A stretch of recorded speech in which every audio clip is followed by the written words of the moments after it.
अल्हम्दुलिल्लाहि रब्बिल आलमीन वस्सलातु वस्सलामु अला सय्यिदिल मुरसलीन नबियुना मुहम्मद व अला आलिहि व अस्हाबिहि व अहले बैतिहि अजमाइन अम्मा बाद। ఈనాటి నెలసరి దావా శిక్షణ కార్యక్రమంలో పాల్గొన్నటువంటి దాయి సోదరుల్లారా, కరుణామయుడైన అల్లాహ్ మనకు విశ్వాస భాగ్యాన్ని ప్రసాదించి ధర్మ జ్ఞానాన్ని ప్రసాదించాడు. కనుక మనము కోరికలకు దాసులై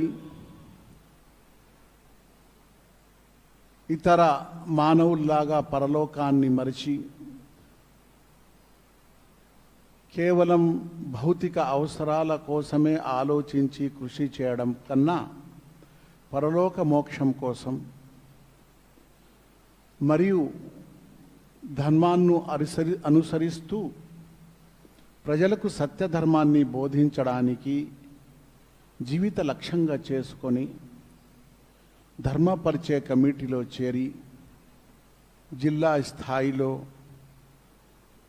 ప్రజలకు సత్యధర్మాన్ని తెలపడానికి కృషి చేయడానికి పూనుకున్నాము.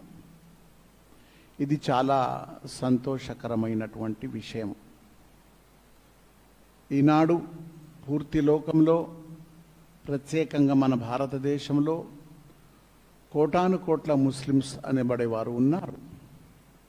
కానీ వారు ముస్లిం అనేటటువంటి స్పృహే వాళ్ళకి లేదు. ఇస్లాం అంటే ఏమిటో తెలీదు, తెలుసుకోవాలనేటటువంటి కోరిక లేదు.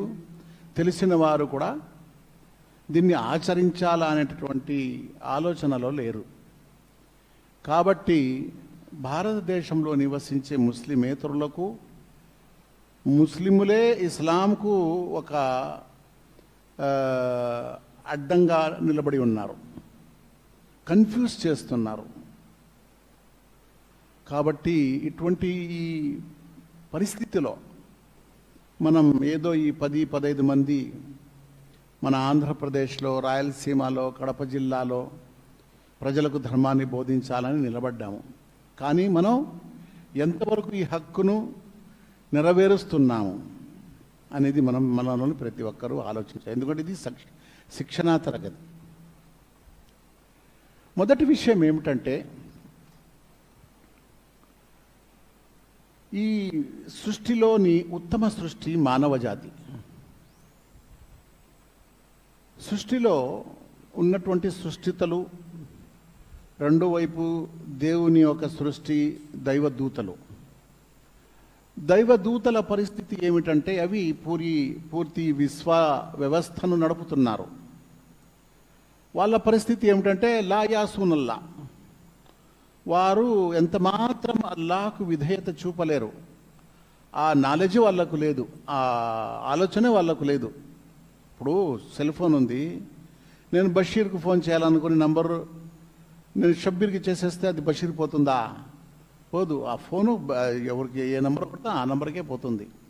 ఇలా దూతలు అల్లా చెప్పిన పాటలే చేస్తారు. వాళ్ళు ఏమి ఇది కాదు, ఇలా చేస్తే బాగుంటుంది, అలా చేస్తే బాగుంటుంది అనేసి వాళ్ళు ఆలోచించే ఆలోచనే వాళ్ళకు లేదు. లా యాసూన్ అల్లా, వాళ్ళు అల్లాకు ఇంత మాత్రం అవిధేయత చూపలేరు. వయఫఅలూన మా యుమరూన్, ఏదైతే అల్లా వారికి ఆజ్ఞాపిస్తాడో అది మాత్రమే చేస్తారు వాళ్ళు.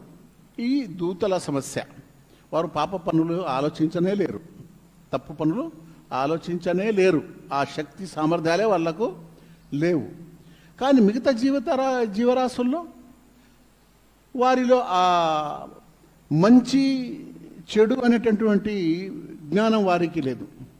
వారిలో కోరికలు తీర్చుకోవడం తప్ప వారికి ఏమీ తెలియదు. ఉదాహరణకు ఈ జంతువులు ఉన్నాయి, పక్షులు ఉన్నాయి, జీవరాశులు ఉన్నాయి.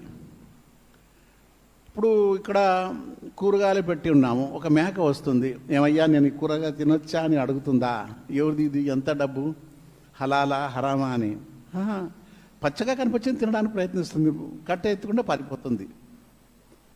ఒక 4-5 మంది కోతులు ఉన్నాయి, ఒక అరటిపండు తీసుకు వేస్తే వాడు తినలే, మా కొడుకే కదా అనేసి గమ్మునుంటాయా? ప్రతి ఒక్కటి పోయి నేను నేను నేను కొట్లాడుకుని సస్తాయి.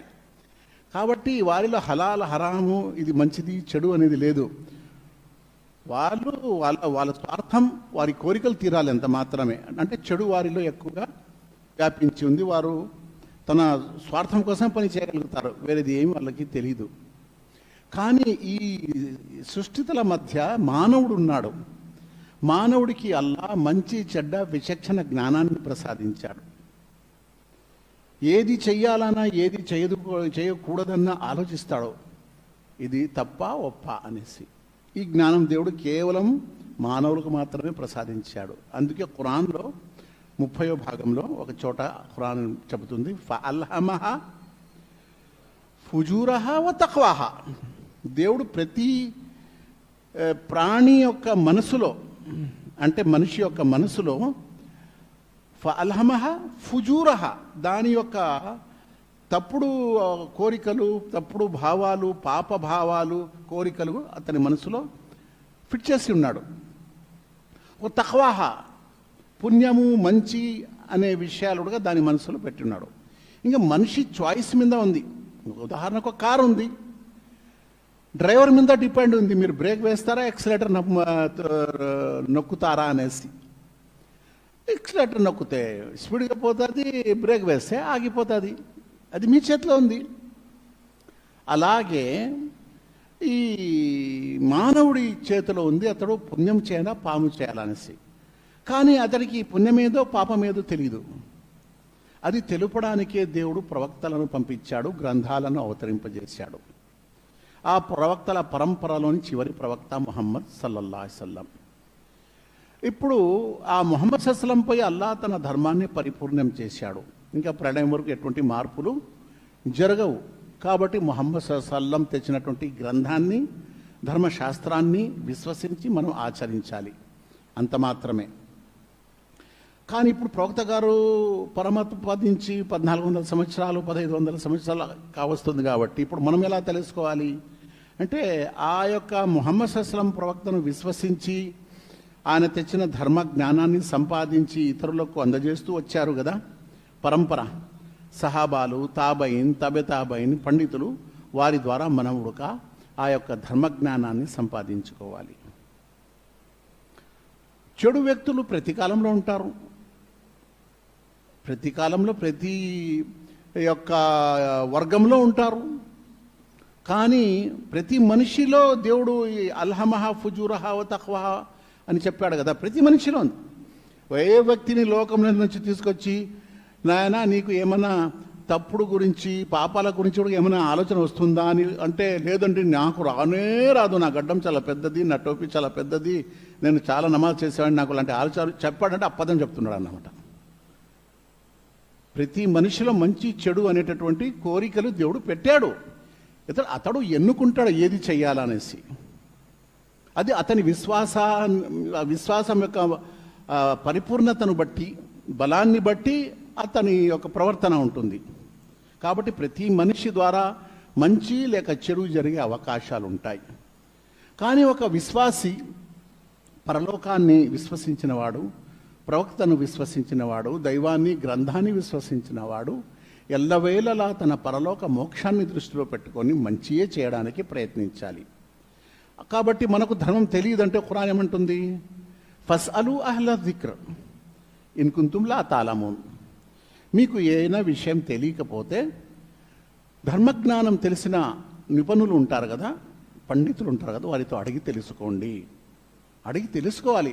ఆయన కింద అడిగి నాకే బాగా తెలుసు అనుకున్నా అంటే వాడు పెద్ద మూర్ఖుడు. పండితుడు ఏంది నేను అడిగేది, వాడికేం తెలుసు అన్నాడంటే వాడు పెద్ద మూర్ఖుడు, శైతాన్ బారికి చిక్కుకొని ఉన్నాడనమాట. ఎందుకంటే ప్రవక్త గారు ఏం చెప్పారు, అల్ ఉలమా వరసతుల్ అంబియా, పండితులు దైవ ప్రవక్తల వారసులు. కాబట్టి ఇంకా ప్రవక్తలు రారు, మన ఈ ఉమ్మత్ యొక్క పండితులే ప్రవక్త గారి వారసులు. కానీ అందరూ సత్యవంతులైన కళ్ళు మూసుకొని గుడ్డిగా మనం నమ్మాల్సిన అవసరము లేదు. ఏ పండితుడైతే దైవ గ్రంథం మరి సాంప్రదాయం ప్రకారం ఆచరిస్తున్నాడో మరి సందేశం ఇస్తున్నాడో అతన్ని మనం తప్పకుండా స్వీకరించాలి. మరి ఏ పండితుడు అంటే ప్రచారాలు ప్రసంగాలు అయితే మరి జోరుగా చేస్తాడో అతని జీవితం మాత్రం ధర్మానికి విరుద్ధంగా ఉంటే అతడు బలహీనుడు విశ్వాసంలో అన్నమాట. కాబట్టి మనం పండితులను కించపరిచి ధర్మాన్ని ఎంతమాత్రం నేర్చుకోలేము, ధర్మాన్ని తెలుసుకోజాలము. ఎందుకంటే ధర్మం అంతా తెలిసిన వారు ప్రస్తుతం పండితులే. ఈ విషయాన్ని మనం జాగ్రత్తగా దాయిగా తెలుసుకోవాలి.